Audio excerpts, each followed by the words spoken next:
Taylor's home. The 3 police officers involved in the shooting who have still not been arrested are now on an administrative reassignment. Taylor's mother spoke about what her daughter would think about this new law. Breonna, that's all she wanted to do was save lives. So with this law, she'll get to continue to do that. So we're grateful for that. She will be so happy. Let's go straight to Louisville to Metro Council member Jessica Green. She co-wrote Breonna's law. So, Councilwoman, welcome. Thank you so much for having me. I appreciate it. Thank you. And, you heard Breonna's mom say that her daughter, who was an EMT, just wanted to save lives, and this law will help that happen. Tell me, just what are your feelings after this unanimous vote, and what do you think the impact of this will be? Yeah, my feelings, I'm still a little bit overwhelmed. The entire country had its eye on Louisville, and so we had the opportunity to either be on the right side of justice or on the wrong side of justice. And so thankfully, all of my colleagues joined together, and we passed this in a bipartisan way, and it's something that I am extremely proud of. When I listen to Tamika Palmer, Breonna's mother, my heart just breaks, because before anything else, I'm a mother.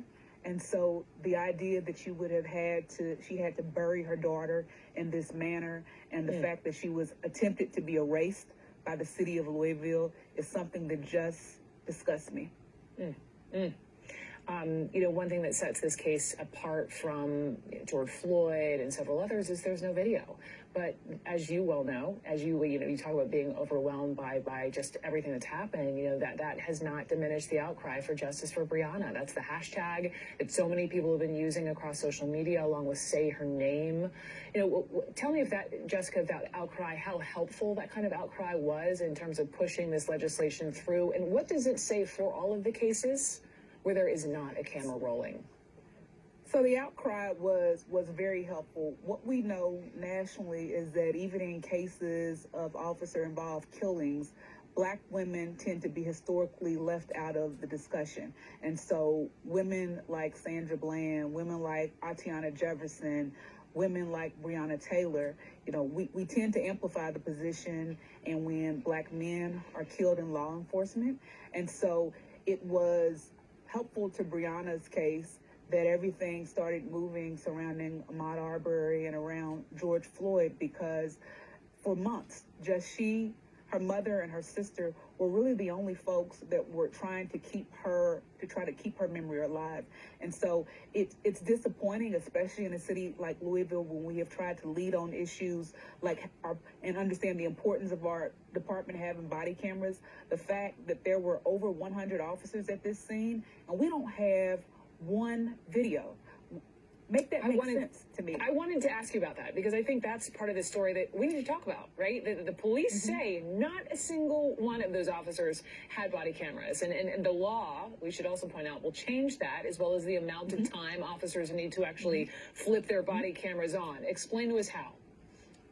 Right. So our policy at LMPD right now, most of our officers are equipped with body cameras. Some of the special units, like the unit that was on the scene at Breonna's house that night, they don't wear body cameras sometime. And so Breonna's law that was passed yesterday, there is a requirement that any officer from LMPD that executes a warrant of any type, that they are required to have that body camera rolling 5 minutes before the execution of the warrant and 5 minutes after. There's so many questions that so many of us have questions about that we will never be able to get the answers for. The allegations that they actually announced themselves. Well, sure would have been helpful to be able to know that if they had their body cameras on. Questions about who actually issued the fatal shots. What exactly happened there that night? And again, the fact that there were over 100 officers there and we don't have one piece of videographic evidence, it's just actually pathetic. And combining that with the incident report that was released yesterday that indicated that her injuries were none, it is absolutely baffling to me. And so we are high past the time where we continue to allow the same old excuses to be made. We're not going to take it anymore, and we are very hopeful and encouraged that Breonna's law will prevent some of the sloppy police work that has happened in the past from occurring in the future. What about, Jessica, what about the officers? I know that they're on administrative leave. They haven't been arrested. They haven't been charged. What do you think should happen?